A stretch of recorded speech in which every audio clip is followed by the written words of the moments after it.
حضرت ابراہیم کی قربانی۔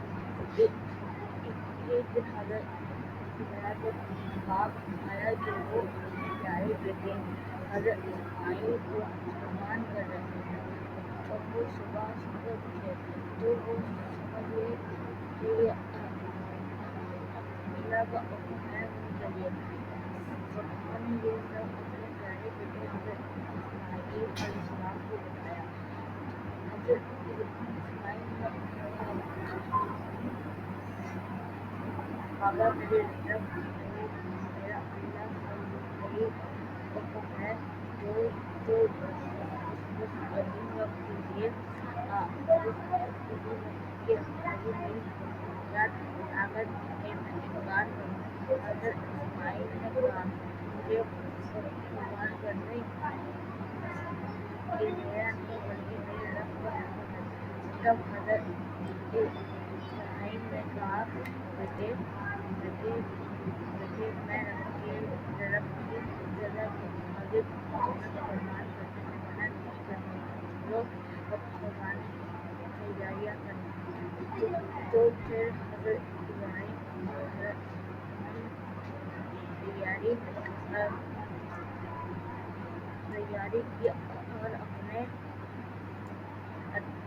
تیاری کی اور اپنے پیارے بیٹے حضرت اسماعیل علیہ السلام کو قربان کرنے چل پڑے۔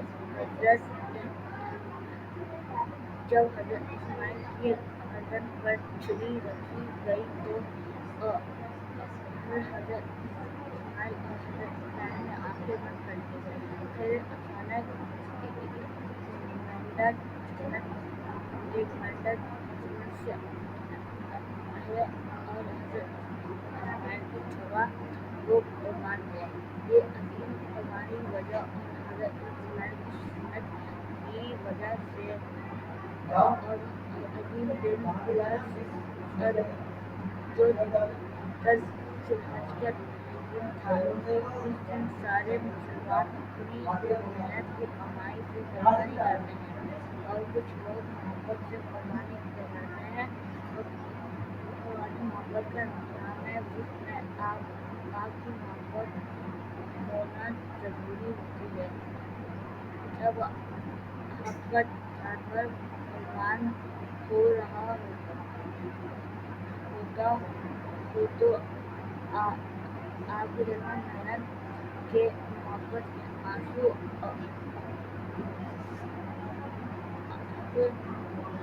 رو رہے ہوں۔ اس کے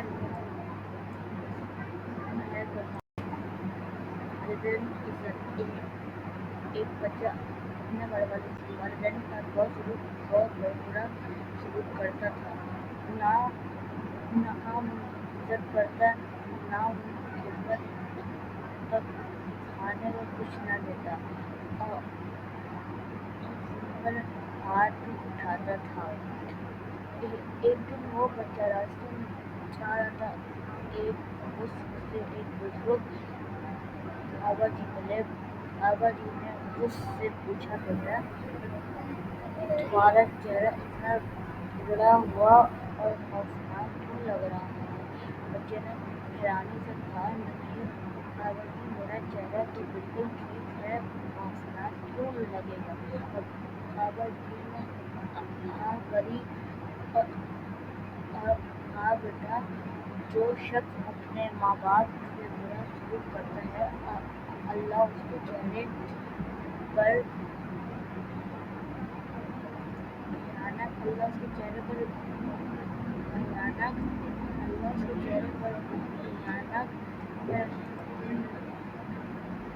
نشان ڈال دیتا ہے۔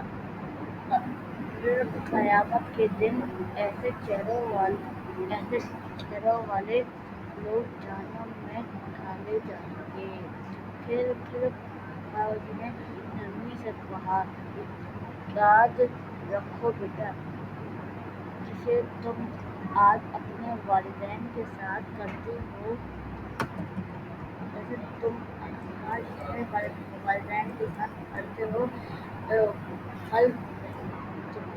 کل تمہارے بچے بھی تمہارے ساتھ ساتھ ویسا ہی سلوک کریں گے۔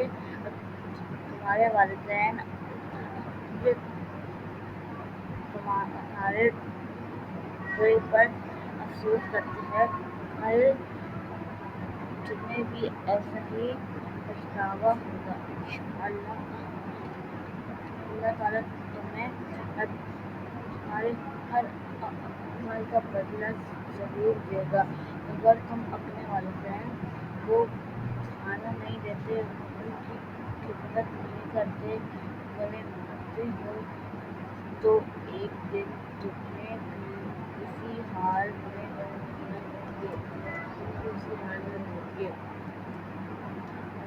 کہانی نمبر 3، حضرت موسیٰ کی کہانی۔ حضرت موسیٰ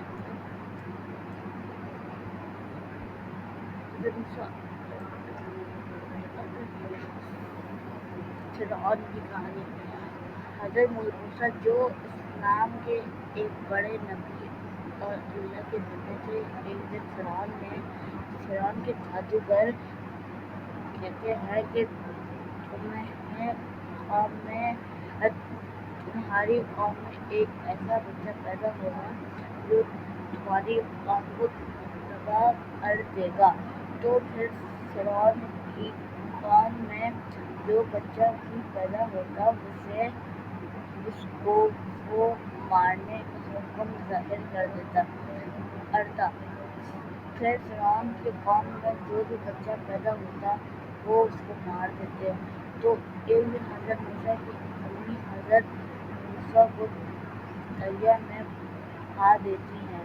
تو فرعون کی بیوی دریا کے پار جاتی ہے تو اس کو یہ ننھا بچہ ٹوکری میں بہتا دکھتا ہے، اور بہت خوبصورت بچہ بھی تھا۔ تو فرعون کی بیوی نے اپنے سپاہیوں کو بھیج کر اس کو نکالا اور اپنے ساتھ محل لے گئی۔ پھر فرعون نے اپنی بیوی سے کہا کہ اس کو مار دو، لیکن وہ نہیں مانی اور اس کو نہیں مارا، اور وہ بچہ اپنے دشمنوں کے محل میں ہی بڑا ہوا، اور وہ عظیم نبی حضرت موسیٰ تھے۔ اور پھر جب وہ بڑے ہو گئے تو وہ بنی اسرائیل مطلب فرعون کی قوم ہی تھے۔ وہ ایک دن اللہ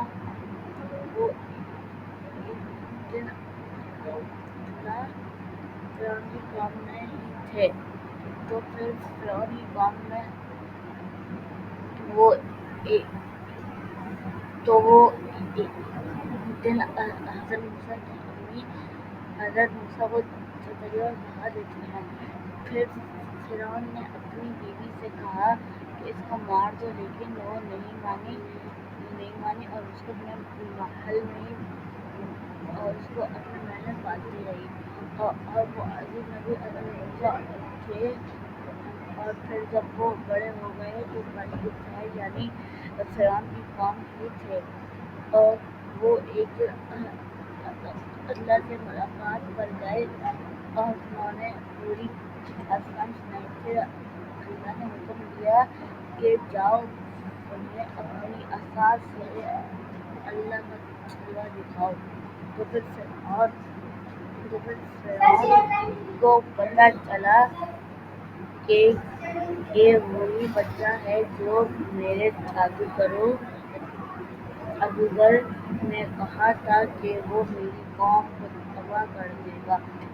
پھر فرعون نے اپنے آپ کو خدا کا لقب دیا اور حضرت موسیٰ سے کہا اپنی عصا کا جادو میرے جادوگروں کے سامنے دکھاؤ، اگر ہمت ہے تم میں۔ تو پھر حضرت موسیٰ نے اس کے چیلنج لے لیا، اور پھر ایک دن جادوگروں نے اپنے جادو دکھائے اور حضرت موسیٰ نے اپنی عصا سے زمین پر مارا اور اپنی عصا کو صاف بنا دیا اپنی عصا کو صاف بنا دیا پھر سب مان گئے کہ وہ بھی اپنے خدا کے نبی ہیں اور پھر حضرت موسیٰ نے فرعون کی قوم کو بتایا اسلام تو پھر جو حضرت فرعون کی قوم کو بتایا اسلام کے بارے میں آپ اسلام کے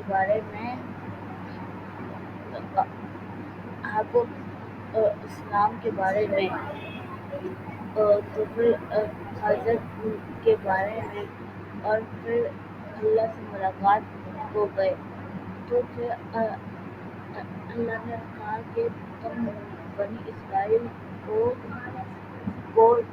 راضی کر کے یہاں سے نکل جاؤ موسیٰ نے اپنی قوم کو سمجھایا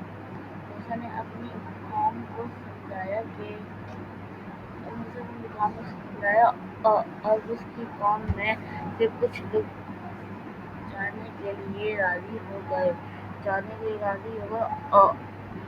اور وہ لوگ بنی اسرائیل کو چھوڑ کر جانے لگے تو پھر فرعون کے پیچھے بھاگا حضرت موسیٰ کے آگے دریا نیل آ گیا اور فرعون کی بیوی نے بھی خود کو اسی دریا سے اٹھایا تھا حضرت موسیٰ نے اپنی قوم کو بلایا اور اس کی قوم میں سے دریا نیل سے اٹھایا اور فرعون کی بیوی نے اس کو بھی دریا نیل سے ہی اٹھایا تھا تو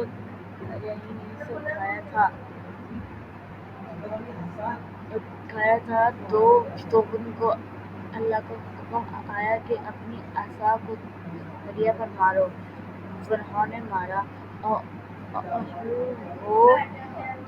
اور دریا کے بیچ میں ایک راستہ بن گیا اور وہ لوگ تو نکل گئے لیکن پیچھے سے فرعون نے اس کے سپاہی آ گئے تو ان کو اللہ کا حکم آیا کہ